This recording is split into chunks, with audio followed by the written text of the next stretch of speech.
it comes to energy, it's all about finding the balance between our energy supply and our ever-growing demand. As the world's population swells to 9 billion by 2050, we'll need 50% more energy to power the planet. Every single person, every single car, every single building is going to use more energy. Oil fields are beginning to run dry. Oil and coal threaten our environment and climate. And finding fuels of any kind won't be easy. We're looking at oil up there, oil over there. We're going to look everywhere. How do we balance the energy our planet has and the energy we will need? Still just at the first inning of a 9-inning ball game, in my view. I'm M. Sanjayan, and the race to power our future starts now.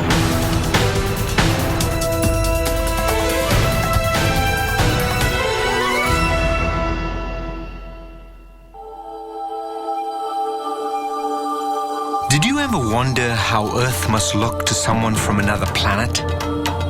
It might seem tranquil at first, but if they looked a little longer, they'd see a very different kind of place. A world with billions of people and millions of machines zigzagging across it. This is Earth as it really is. And keeping it all running is a seemingly unlimited supply of energy. On any given day, airplanes log more than 41 million miles, burning some 76 million gallons of jet fuel. Cargo ships travel over 30 million miles, using almost 300 million gallons of oil. Cities light up as over 16 million metric tons of coal are burnt to feed our electricity needs. 4 billion cell phones buzz. Some 700 million cars cruise. And even in New York City, where most people never drive, there are still over 50,000 taxis and limousines. Our planet pulses with both order and chaos. And none of it would be possible without energy.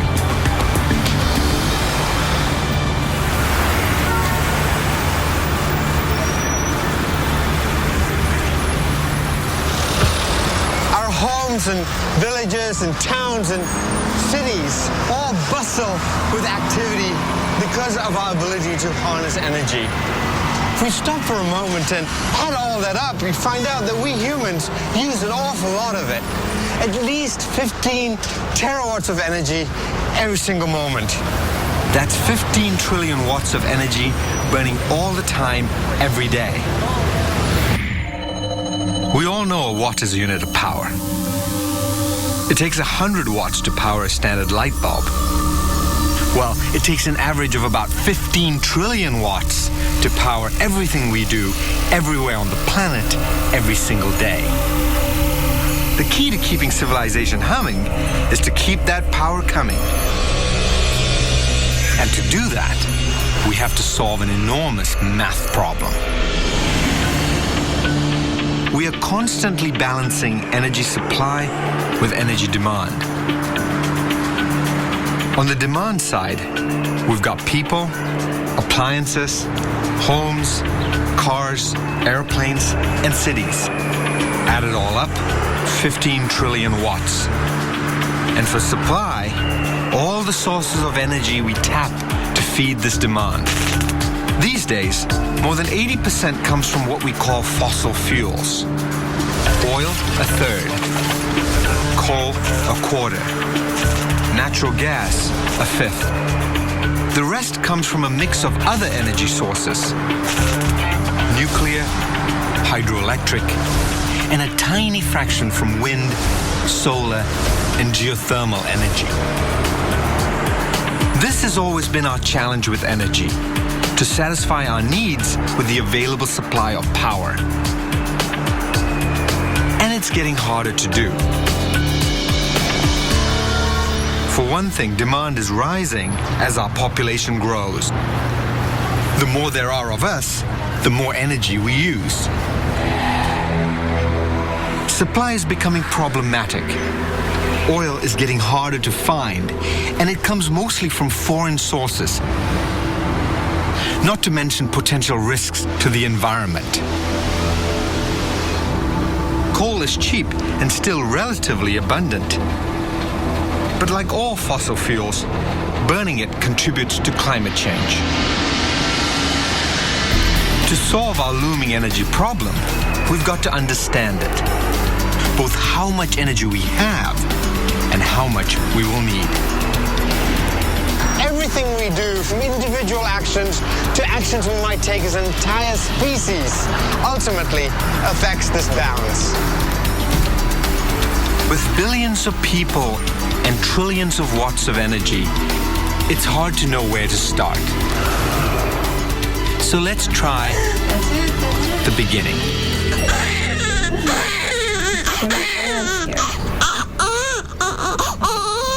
Every half second around the globe, one new baby is born.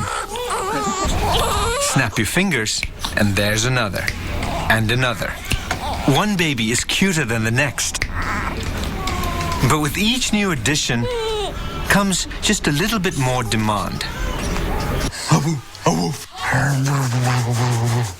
Saul Griffith knows this better than most. A physicist and a new dad living in San Francisco, he spent the last year calculating his personal energy use, down to the very last watt. Certainly having my first child gave me a sense of urgency. The energy challenges of the next century, for him, they're not some distant problem. They play out during his lifetime.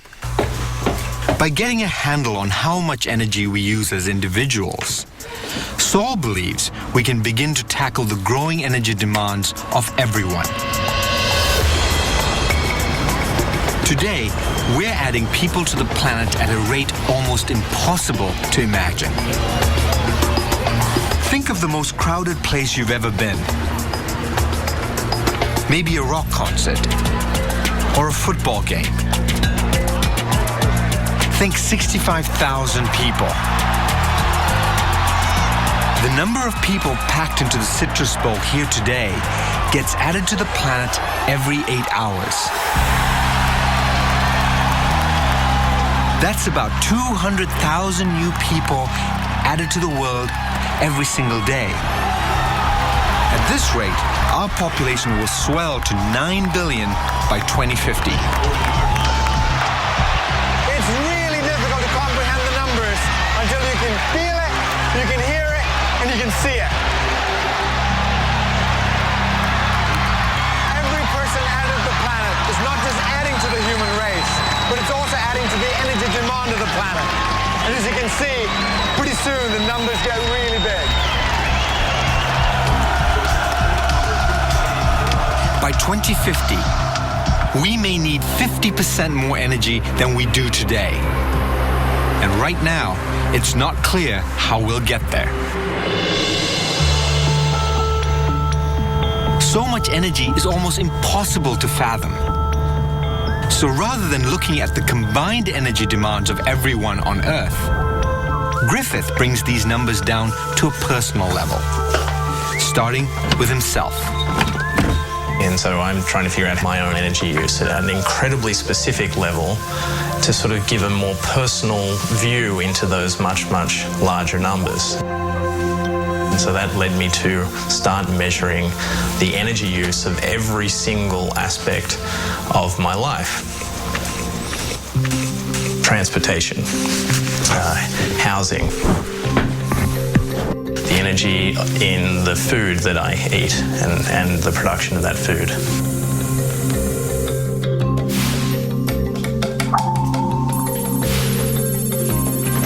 Turned out my life uses about 18,000 watts of power. 18,000 watts. So if we think again in terms of light bulbs, an average light bulb like this is a 100-watt bulb, so it takes 100 watts of power to keep this running. If there were 180 of these lights surrounding me, that is how much power is the equivalent of all of the actions in my lifestyle. I'm burning about 180 of these all the time. It turns out that power usage varies by culture a lot. Average the energy most Americans use, lights, cars, even the energy to grow our food and fly our planes. And it takes the equivalent of 110 light bulbs running every moment of every day to keep our lifestyles going. For the average European, it takes only about half that, 55 light bulbs. Asian, 16. African, 8. Altogether, we humans use the equivalent of 150 billion light bulbs constantly burning. A number we know is on the rise. To make our equation work, we have two choices. We can increase our energy supply or decrease our demand. On the supply side, we can supplement fossil fuels with renewable energy sources and nuclear power. On the demand side, we can reduce the amount of energy we use in the first place. And to start, there's no place like home.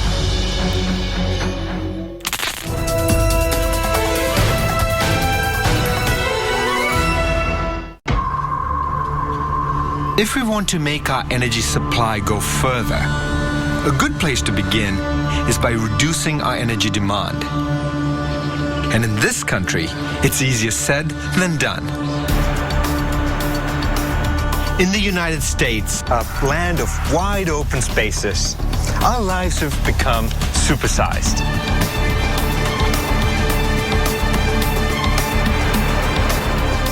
Big homes, big cars, gigantic stores. It's really the American way. But as our lives get bigger, our appetite grows, and so does our need for energy. Before we can drive our demand down, we need to understand how we spend all this energy in the first place.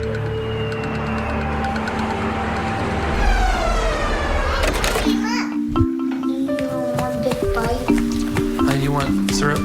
The Tomlinsons are a typical American family. Juice? Okay. That's enough? Well, You must be thirsty. No? Like most of us, Want a little bit more? they use energy without even thinking about it. okay. From the moment their day begins. From cooking, to ironing, to showering, energy gets us through the day.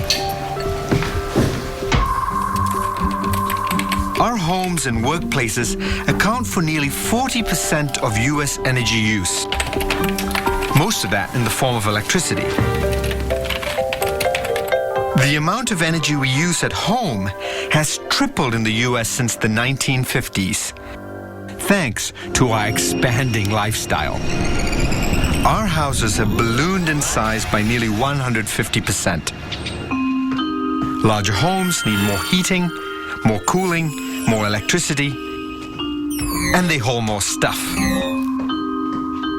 Today, the average American home has 25 devices plugged in at any given time, up from 2 devices just 60 years ago. From electronics to appliances, the modern American lifestyle depends on them. And for every Tomlinson family, there are other families all over the world trying to be just like them. A rapidly growing pool of new energy users. For the Zhang family in China, American-style conveniences have become a necessity. There are many household electronics here. Essential things, including 6 air conditioners, a refrigerator, a washing machine, 2 televisions, 3 laptops. I think there are enough for basic living. The problem is, What's considered basic living keeps changing.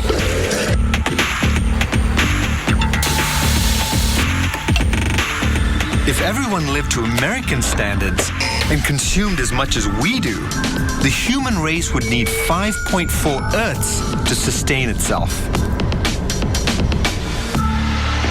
The goal is to find a way for everyone to live the American dream, but use less energy.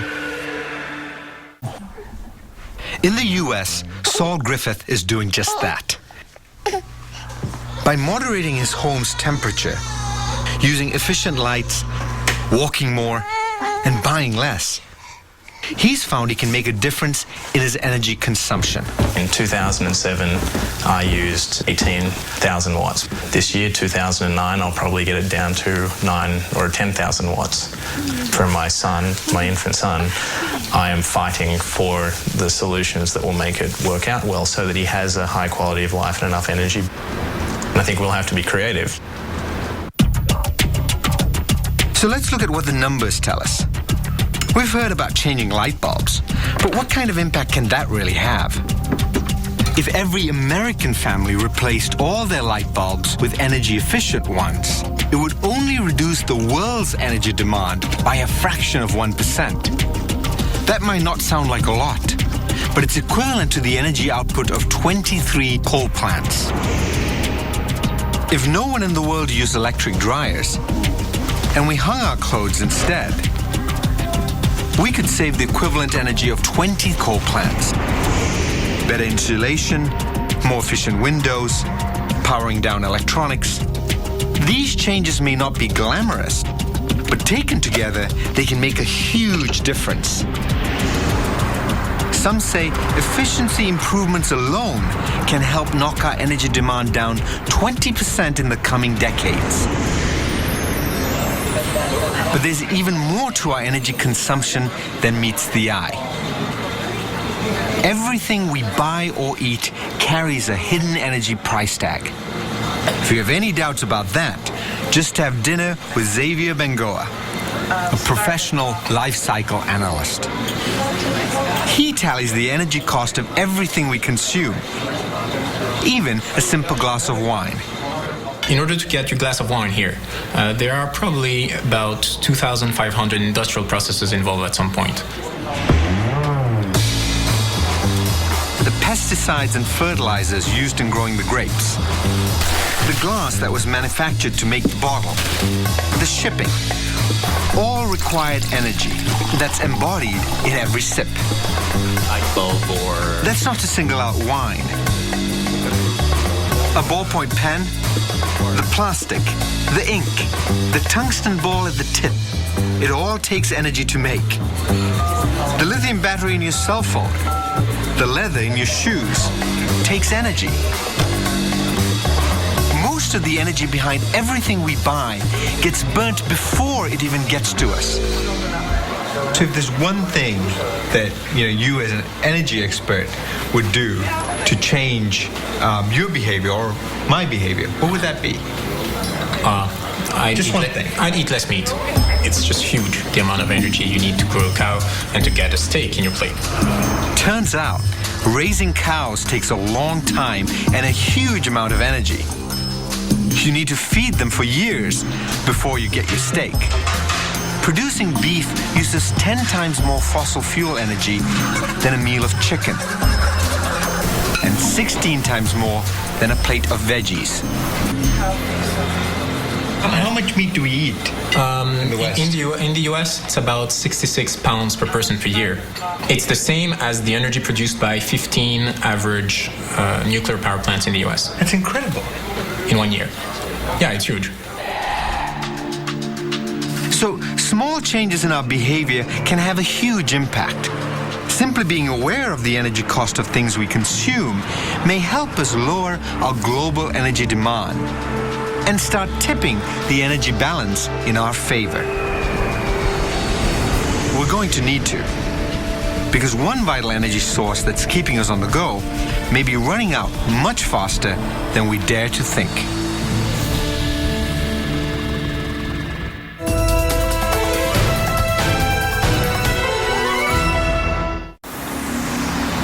More than any other energy sources, we rely on oil, coal, and natural gas to power our lives.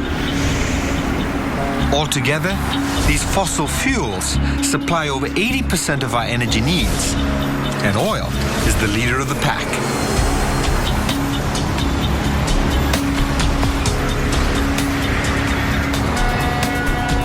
Today, oil is at the center of our entire economy. Goods are manufactured in every corner of the world and shipped in every direction. It's a finely tuned machine, and none of it could happen without oil.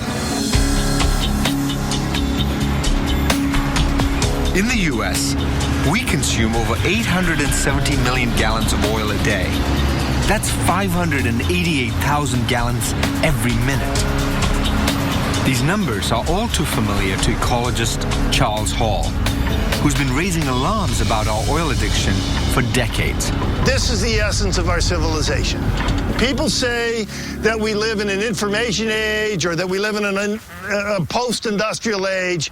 That's not true at all. We live in an oil age. It's taken 300 million years for Earth to produce 1.7 trillion barrels of good, recoverable oil. It's taken us only a few hundred years to burn through it. Many say we've already used half the oil that's easy to get to on the planet.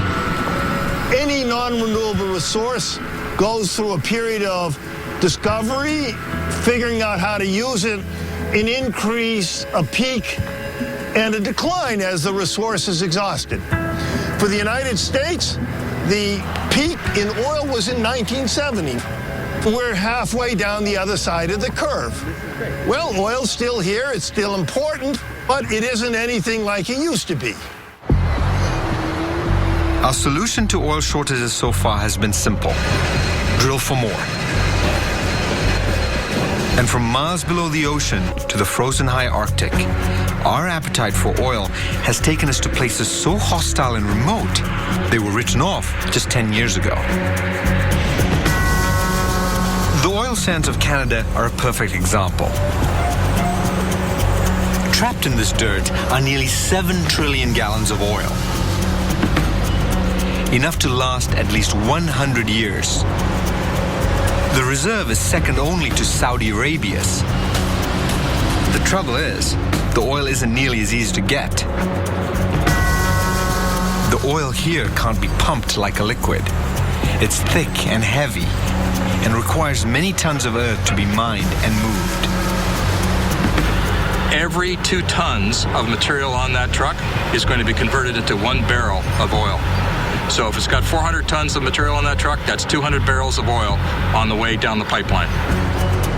Before a single gallon makes it to a pipeline, though, the oil has to be extracted from the sand, requiring extreme heat, enormous amounts of water, and a whole lot of energy. In other words, it's starting to take a lot of energy to make energy. Until recently, the beauty of oil has been that it didn't cost that much to get it. Back when we first started pumping the stuff a century ago, it took only 1 barrel of oil to get 100 out of the ground.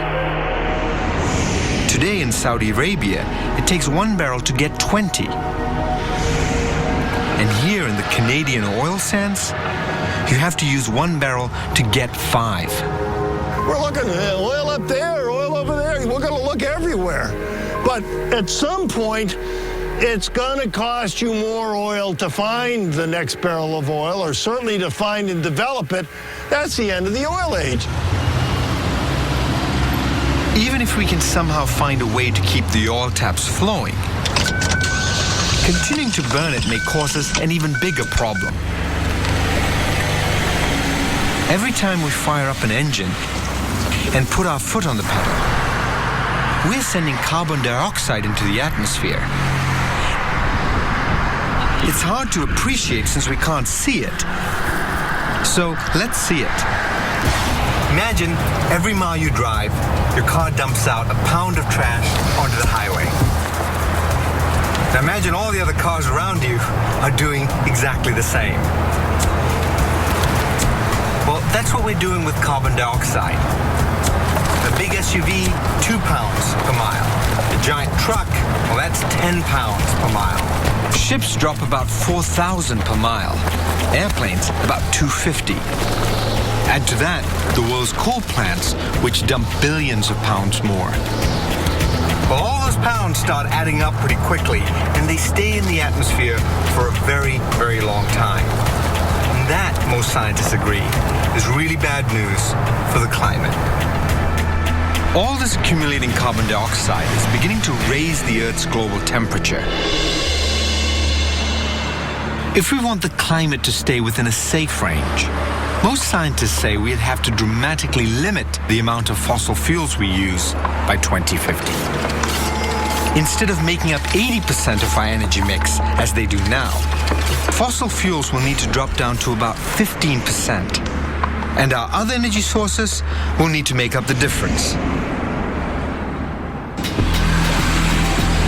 But maybe changes in our behavior can lower the amount of oil we need. If everyone cut their driving in half, we would save about 2% of the total global demand. It doesn't sound like much, but that's still 50 billion gallons of oil, equivalent to taking every single vehicle off the road for nearly 40 days. Can't drive less? Not to worry, there's no one-size-fits-all answer. Share a ride to work with just one other person. Buy a car that gets double the mileage. Or telecommute 2 to 3 times a week. Each, in effect, halves your need for gas. We can all find unique ways to get our numbers down. But no matter how much we reduce our energy use here in the US, there are important new players on the world stage today. And their appetite for energy is only growing. In fact, rising consumption is the single largest factor upsetting the energy balance in the next few decades. And when it comes to new consumers, China is ground zero. With a rapidly modernizing population, China is said to be the largest consuming nation in the world, just on the heels of the United States. As the most populous country on the planet, 1.3 billion and counting, China will almost certainly shift the balance of the world's energy demands. Right, and I think Peggy Liu, director of a Chinese energy think tank, has seen these changes firsthand. the huge scale of growth that's happening in China and the pace that we're developing at, it's very hard to comprehend what's happening here. I think the best way to describe what's happening in China is the world is at war with energy, and China is the battlefield. It's not just that there are so many people in China. It's that every year, more of them join the middle class. And that's not just about making more money. It's also about spending it. And that means burning more energy. Today, 20% of the population here is middle class. They can buy homes, take vacations, go to college. And their numbers are expected to double in the next 10 years. It's amazing to me how quickly the middle class has grown in this country. I mean, take cell phones, for example. A few years ago, there were hardly any. Today, there are over 600 million in use. That's twice the entire population of the United States. And all those people, they're looking for a place to plug these in. But it's far more than just cell phones. It's an entirely new way of life for a country whose population mostly lived in the countryside just 20 years ago.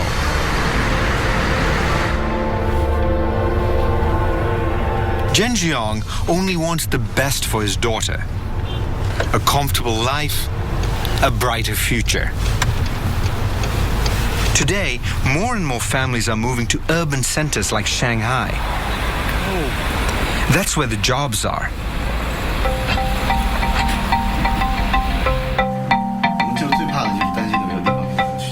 here in China's sprawling suburbs, life isn't a whole lot different than it is in America. If you look at an average American's energy use and an average Chinese person's energy use, Chinese people use about a fifth of the energy that an American does. Now, this is going to change as we urbanize. We're going to want the American dream as well, except it's going to be the Chinese dream. To keep pace with the dreams and aspirations of families like the Zhiongs, the country is building on a massive scale.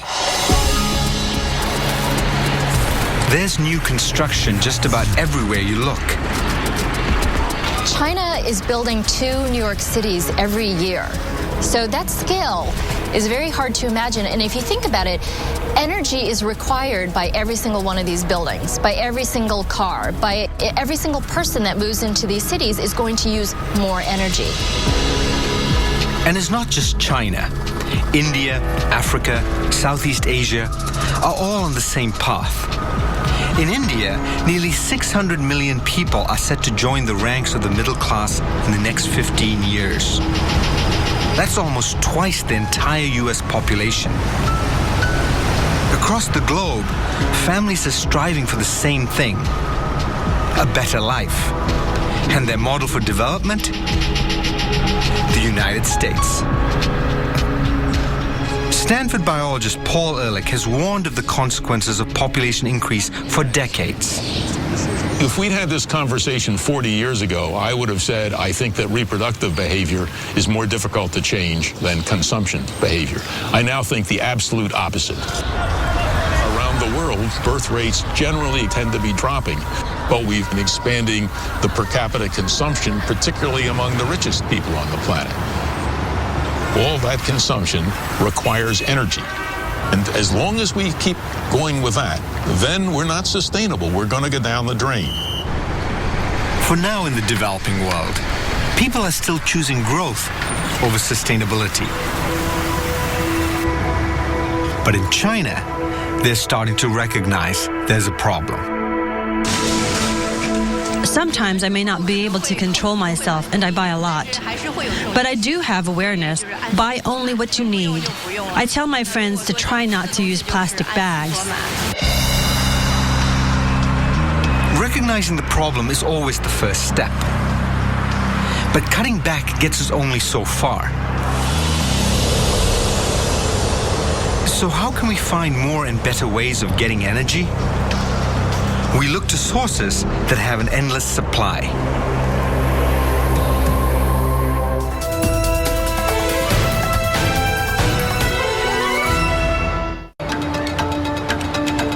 If energy supply has any chance of keeping up with rising demand, we'll need creative new ways to make up for the shortfall.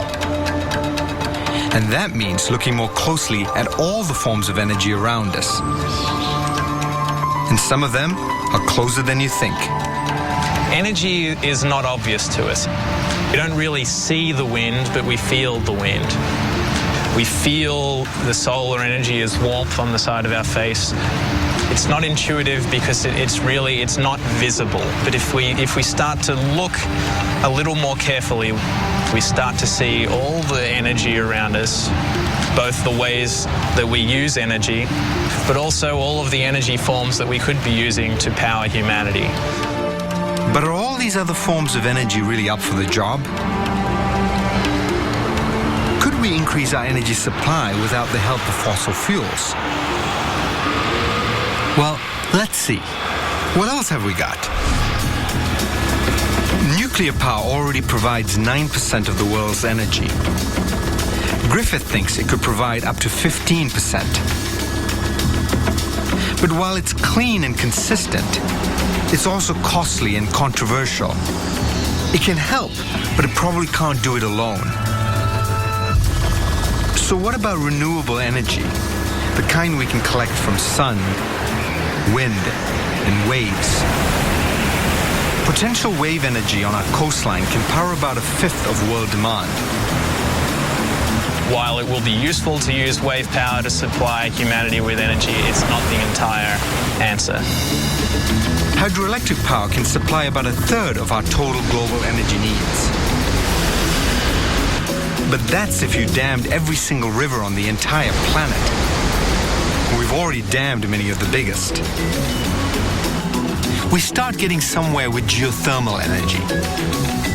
It spews 1.5 more times the energy we all need. Wind is even better. There's enough wind to power the planet 30 times over. In theory, wind power could power all of humanity's needs alone. And finally, there's solar. Right now, it only supplies less than 0.1% of our world's energy needs. But there's enough of it out there to power humanity 4,000 times over, forever. There's no question the energy is there, if we're willing to tap into it. And in the US, we have our fair share. Let me draw it out for you. The United States up there, East Coast comes down. You got Florida down there and Texas here. Well, most of the wind energy is really concentrated in these middle states here. And of course, offshore here and here. For geothermal energy, ground zero is really the Northwest. And of course, the desert Southwest here, well, that's the hot spot for solar.